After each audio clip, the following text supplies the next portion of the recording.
Good evening all dear friends. दोस्तों, आज का अपना जो टॉपिक रहेगा वो रहेगा भारत की आकृति, स्थिति एवं विस्तार। ये भी दोस्तों बहुत ही इंपॉर्टेंट टॉपिक है। तो भारत के परिचय में हम सबसे पहले देखेंगे कि भारत में सबसे पहले आर्यों का आगमन हुआ था और आर्यों की एक शाखा थी जिसका नाम था भारत। इसीलिए भारत का नाम पड़ा है भारत। भारत शाखा के आधार पर भारत का नाम क्या पड़ गया? भारत पड़ गया। उसके बाद में दोस्तों भरत नाम का राजा जो था उसके आधार पर भी लोग कहते हैं कि भारत का नाम भारत पड़ा है। लेकिन ये जो यूनानी लोग और ईरानी जो लोग आए थे, इन्होंने सिंधु नदी के आधार पे भारत को इंड्स और इंडोस नाम से पुकारा था और हिंदुस्तान में जो रहने वाले लोगों को हिंदुस्तानी के नाम से जाना या हिंदुस्तान उसको कहा था। भारत की स्थिति अपन देखते हैं दोस्तों। देखो, ये भारत है। भारत की जो आकृति है तो ये आकृति भारत है। भारत की आकृति दोस्तों चतुष्कोणीय है। भारत की आकृति मित्रों कैसी है? चतुष्कोणीय आकृति है। भारत का हम विस्तार देखते हैं तो भारत का विस्तार उत्तर से लेकर और दक्षिण तक भारत की जो लंबाई है वो है 3214 किलोमीटर और पश्चिम से पूर्व की ओर जो चौड़ाई है वो है 2933 किलोमीटर। 2933 किलोमीटर इसकी चौड़ाई है। इसके बाद में भारत की अक्षांशीय और देशांतरीय स्थिति हम देखें तो भारत की जो अक्षांशीय स्थिति है, भारत कौन से अक्षांश के बीच में स्थित है? 8 डिग्री 4 मिनट उत्तरी अक्षांश से लेकर 37 डिग्री 6 मिनट उत्तरी अक्षांश के मध्य अपना भारत स्थित है दोस्तों। तो आप देख सकते हो, आपको दिखाई दे रहा होगा 8 डिग्री 4 मिनट उत्तरी अक्षांश से लेकर 37 डिग्री 6 मिनट उत्तरी अक्षांश के मध्य हमारा भारत स्थित है। अब हम देखते हैं देशांतरीय स्थिति। तो भारत की जो देशांतरीय स्थिति है मित्रों, ये 68 डिग्री 7 मिनट पूर्वी देशांतर से लेकर 97 डिग्री 25 मिनट पूर्वी देशांतर के मध्य अपना भारत स्थित है। अब देखते हैं कि भारत से 7 देश लगे हुए हैं जो आपको दोस्तों दिखाई दे रहे होंगे। पाकिस्तान, अफगानिस्तान, चीन, नेपाल, भूटान, म्यांमार और बांग्लादेश। ये 7 देश जो हैं वो अपने भारत से टच है, स्पर्श करते हैं। अब इसमें देखो दोस्तों, यहाँ पे जो प्रश्न बन सकते हैं अपने एग्जाम में वो यहाँ से बन सकते हैं कि भारत और पाकिस्तान के बीच में जो अंतरराष्ट्रीय सीमा है वो लगी हुई है, उसे अपन रेड क्लिफ के नाम से जानते हैं। उस सीमा को क्या कहते हैं? रेड क्लिफ सीमा के नाम से उसको जाना जाता है। ये 3323 किलोमीटर लंबी है दोस्तों। कितनी है? 3323 किलोमीटर लंबी है। सबसे कम लगा हुआ भारत से अफगानिस्तान है, लगभग 106 किलोमीटर ही लगता है। सबसे कम लगा हुआ जो देश है वो कौन सा है? अफगानिस्तान है। उसके बाद में सबसे ज्यादा लगा हुआ जो देश है वो दोस्तों कौन सा है? बांग्लादेश। सबसे ज्यादा लगा हुआ है, जो 4000 किलोमीटर से भी अधिक ये लगा हुआ है। और यहाँ पर भी ध्यान देना है कि भारत और चीन के बीच में जो अंतरराष्ट्रीय सीमा रेखा है उसे मेक-मोहन के नाम से जानते हैं। क्या कहते हैं? मेक-मोहन रेखा। मेक-मोहन रेखा इसका निर्धारण किया गया था 1914 में। शिमला समझौते के तहत 1914 में मेक-मोहन रेखा का निर्धारण भारत व चीन के मध्य किया गया था। और भारत और पाकिस्तान के बीच में जो सीमा का निर्धारण हुआ उसका नाम क्या है? Red Cliff. इसका निर्धारण हुआ था 1947 में। ये ध्यान देना है। अब इसके बाद में अपने भारत से कितने देश लगे हुए? 7 देश। अब दोस्तों देखो, भारत के बीचों बीच ये रेखा गुजर रही है। इस रेखा को हम कहते हैं कर्क रेखा। कर्क रेखा जो है इसके ऊपर 21 जून को सूर्य की जो किरणें हैं वो सीधी पड़ती है। सूर्य की किरणें 21 जून को सीधी पड़ती है। तो कहने का मतलब ये है कि उत्तरी जो भारत है ये उष्ण कटिबंध में आता है। कौन से कटिबंध में? उपोष्ण कटिबंध में आता है। कौन से कटिबंध में? उपोष्ण कटिबंध में आता है। और ये जो है ये दक्षिणी जो भारत है ये उष्ण कटिबंध में आता है। उष्ण कटिबंध, ये ध्यान दें। उष्ण कटिबंध किसको कहते हैं अपन? कर्क और मकर रेखा के बीच वाला जो क्षेत्र होता है उसे ट्रॉपिकल जोन या उष्ण कटिबंध कहते हैं। तो आप ध्यान रखिएगा, उत्तरी भारत उष्ण कटिबंध में आता है और दक्षिणी भारत उष्ण कटिबंध के अंतर्गत आता है। और कर्क रेखा भारत के 8 राज्यों से होकर गुजरती है। भारत के कितने राज्यों से? 8 राज्यों से होकर गुजरती है। तो ये ध्यान देना, 8 राज्यों कौन कौन से हैं आप आराम से बता सकते हो। जैसे गुजरात है, राजस्थान है, मध्य प्रदेश है, छत्तीसगढ़ है, झारखंड है, पश्चिमी बंगाल है, मिजोरम है, त्रिपुरा है। तो इसको सूत्र से भी याद रख सकते हो आप। सूत्र ये है, राम जहां के 6 बंधु मित्र, राम जहां के 6 बंधु मित्र, तो ये याद रख सकता है आराम से, राम जहां के 6 बंधु मित्र। तो याद रखना, देखो राशि हो गया राजस्थान, में से हो गया मध्य प्रदेश, जहां से हो गया झारखंड, के यहाँ पे साइलेंट है, के का कोई अर्थ नहीं। 6 का मतलब हो गया छत्तीसगढ़, बे से हो गया पश्चिमी बंगाल, गु से हो गया गुजरात, मी से हो गया मिजोरम और त्रे से हो गया त्रिपुरा। तो ये 8 राज्यों से होकर कर्क रेखा गुजरती है, जिसको इस सूत्र के द्वारा हम याद रख सकते हैं, राम जहां के 6 बंधु मित्र। अब उसके बाद दोस्तों देखो ये रेखा गुजर रही है ऐसे 82.5 डिग्री पूर्वी देशांतर रेखा, 82.5 डिग्री पूर्वी देशांतर रेखा गुजरती है। तो ये ध्यान रखना आप, 82.5 डिग्री पूर्वी देशांतर रेखा जो है ये भारत का मानक समय का निर्धारण यहीं से किया गया।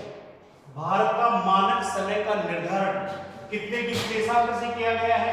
82.5 डिग्री पूर्वी देशांतर से किया गया है। यहाँ पे ये याद रखना, आपको मैंने लिखा था ऊपर, 82.5 डिग्री पूर्वी देशांतर रेखा जो है ये इलाहाबाद की नेली से गुजरती है दोस्तों, मिर्जापुर के समीप, मिर्जापुर, ये याद रखना, इलाहाबाद की नेली मिर्जापुर से ये रेखा गुजरती है।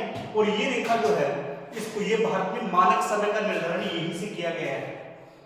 और ये जो पूरे भारत में यहीं से समय जो है वो निर्धारित होता है।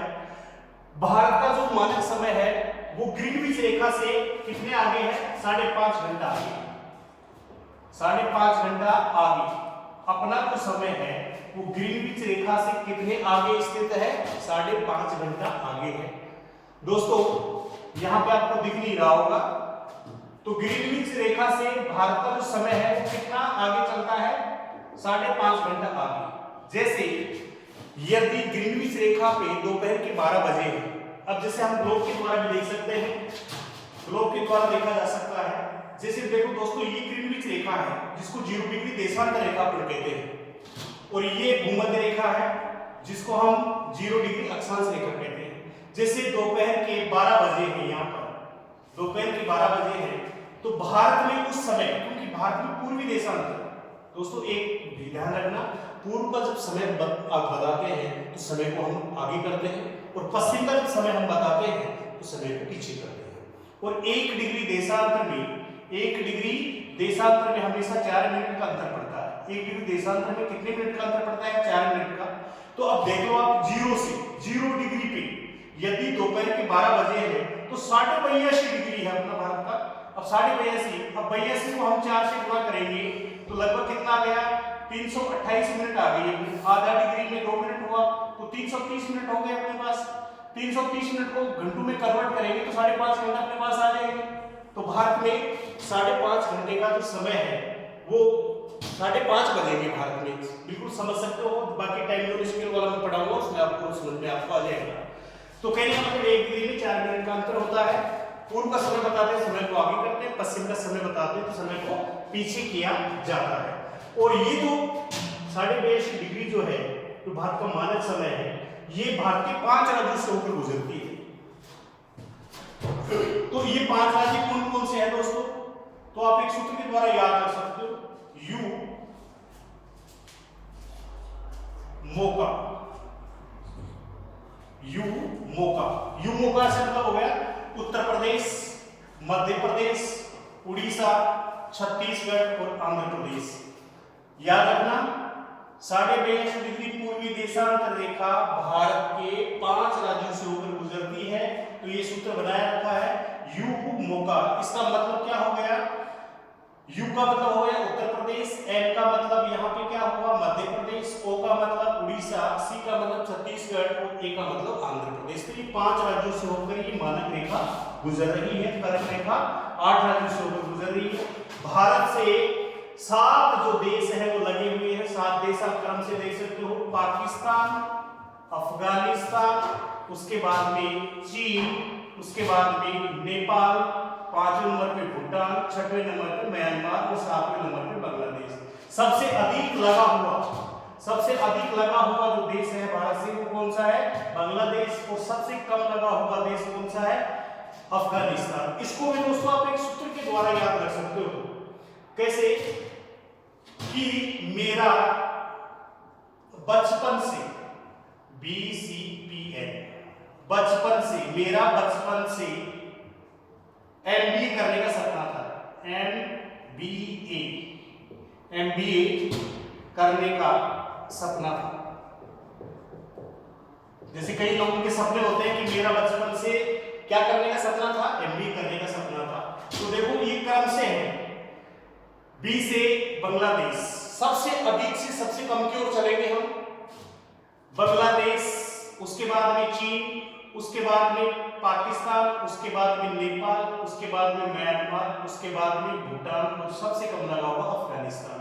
तो मेरा बचपन से MBA करने का सपना था। तो इस बात को भी हम अच्छी तरीके से याद रख सकते हैं। दोस्तों भारत की जो टोटल स्थलीय जो सीमा है, भारत की टोटल स्थलीय सीमा 15,200 किलोमीटर है। भारत की जो कुल स्थलीय जो सीमा की जो लंबाई है वो कितनी है? 15,200 किलोमीटर। और उसके बाद में भारत की जो तटीय रेखा की जो लंबाई है, तटीय रेखा की लंबाई 6100 किलोमीटर है दोस्तों। तटीय रेखा की लंबाई कितनी है? 6100 किलोमीटर, जो तट से लगी हुई है। तट से अपने भारत से 9 राज्य लगे हुए हैं। तट रेखा के ऊपर भारत के कितने राज्य हैं? 9 राज्य हैं।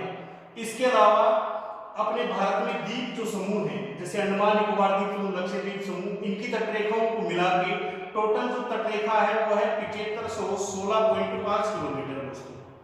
टोटल द्वीपों को जोड़कर जो तटीय रेखा की जो लंबाई है वो 7516.5 किलोमीटर है। और इसमें कितने जो स्टेट आते हैं, कितने जो राज्य हैं वो तटरेखा के ऊपर स्थित हैं, समुद्रवर्ती राज्य हैं। जैसे गुजरात है, महाराष्ट्र है, गोवा है, कर्नाटक है, केरल है। तो कितने राज्य? 5 राज्य तो हो गए पश्चिमी तट के ऊपर। कौन कौन से? गुजरात हो गया, महाराष्ट्र हो गया, गोवा हो गया, कर्नाटक हो गया और केरल हो गया। तो 5 यहाँ पे हैं और पूर्वी तट के ऊपर 4 है। पश्चिमी तट पे 5, पश्चिमी तट पे कितने राज्य हैं? 5 और पूर्वी तट पे कितने राज्य हैं? 4 राज्य कौन कौन से हैं? सबसे नीचे देखो आप, तमिलनाडु आ गया, तमिलनाडु से ऊपर आंध्र प्रदेश आ गया, आंध्र प्रदेश से ऊपर उड़ीसा आ गया, उड़ीसा से ऊपर पश्चिमी बंगाल आ गया। तो पश्चिमी बंगाल, उड़ीसा, आंध्र प्रदेश और तमिलनाडु, तो 4 जो राज्य हैं वो पूर्वी तट के ऊपर है और पश्चिमी तट पे 5 राज्य हैं। तो टोटल तटरेखा के ऊपर भारत के राज्य कितने हुए? 9 राज्य अपने स्थित हैं दोस्तों। इसके बाद में हम देखें कि जो लक्षद्वीप है, लक्षद्वीप, इसमें मुख्य रूप से 36 द्वीप माने जाते हैं। कितने द्वीप? 36 द्वीप। और ये इस द्वीप की राजधानी जो है, लक्षद्वीप एक केंद्र शासित प्रदेश है, इसकी राजधानी कवरत्ती है। और ये जो द्वीप है ये प्रवाल निर्मित द्वीप है। कैसा द्वीप है? प्रवाल निर्मित द्वीप। और देखो प्रवाल विरंजक घटना का भी मैंने एक प्रश्न जोड़ा है। प्रवाल विरंजक घटना दोस्तों, प्रवाल विरंजक घटना क्या है कि महासागरीय भागों में सूर्य तापमान की वजह से जो प्रवाल होती है वो क्या है कि प्रवाल एक सूक्ष्म उष्णकटिबंधीय समुद्री जीव होता है।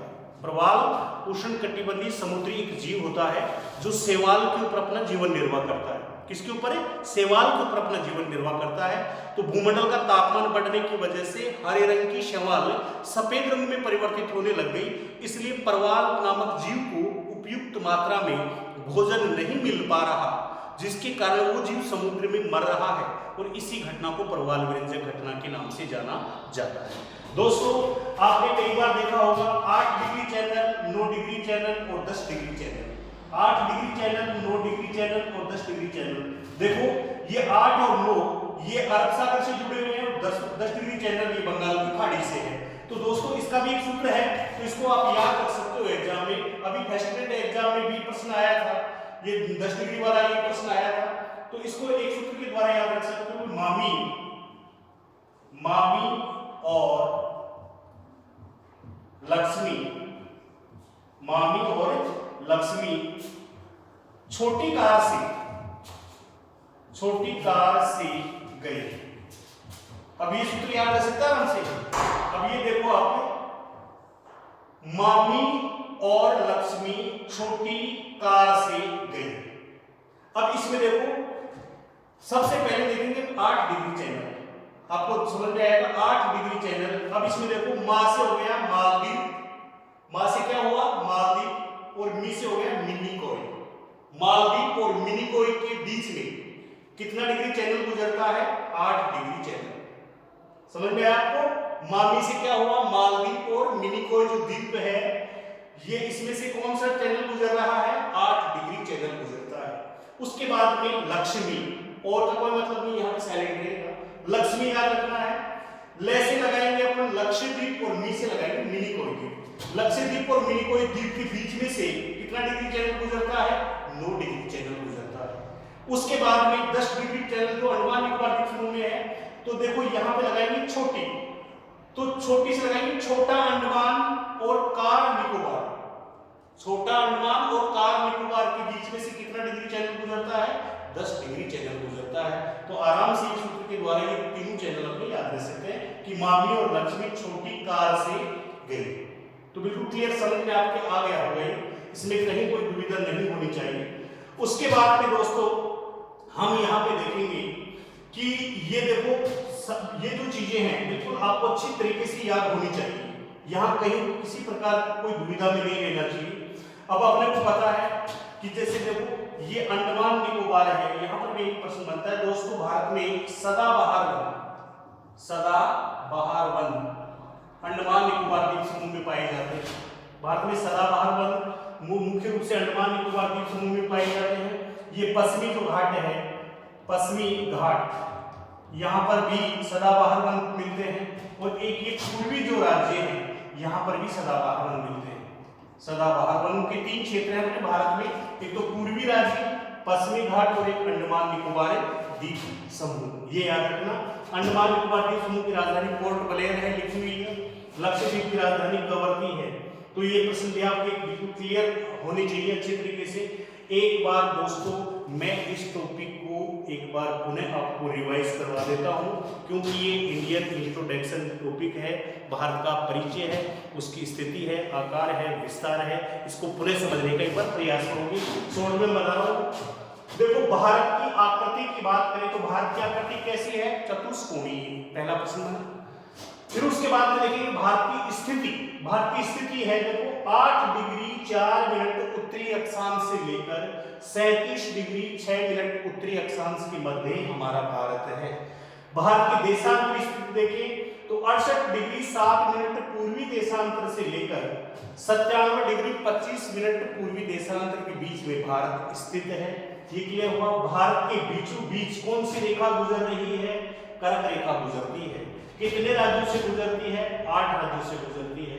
8 राज्य कौन कौन से हैं, राजस्थान, मध्य प्रदेश, झारखंड, छत्तीसगढ़, पश्चिमी बंगाल, गुजरात, मिजोरम और त्रिपुरा।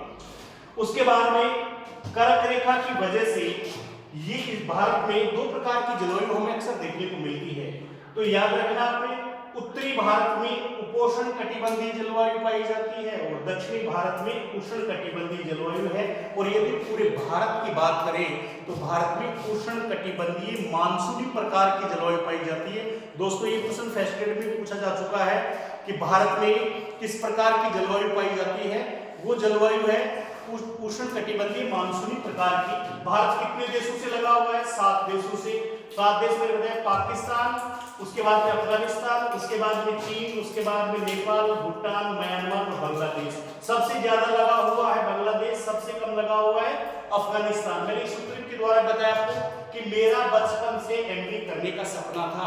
तो देखो यहाँ पे बी से क्रम से आ रहे बांग्लादेश, सी से चीन, पी से पाकिस्तान, एन से नेपाल, एम से म्यांमार, बी से भूटान और ए से अफगानिस्तान। ये बिल्कुल क्रम से आ रहे हैं, अवरोही क्रम में। कई बार पूछ लेते हैं आरोही और अवरोही या क्रम पूछ लेते हैं कि कौन से क्रम पे। तो सबसे ज्यादा बांग्लादेश, उससे कम चीन, उससे कम पाकिस्तान, उससे कम नेपाल, उसके बाद में म्यांमार, उसके बाद में भूटान और सबसे कम अफगानिस्तान लगा हुआ है। भारत की टोटल जो स्थलीय सीमा है वो 15,200 किलोमीटर है दोस्तों। भारत की जो तटीय रेखा की लंबाई है वो 6100 किलोमीटर है और भारत की द्वीपीय समूह को जोड़कर जो तटीय रेखा की लंबाई है 7516.5 किलोमीटर।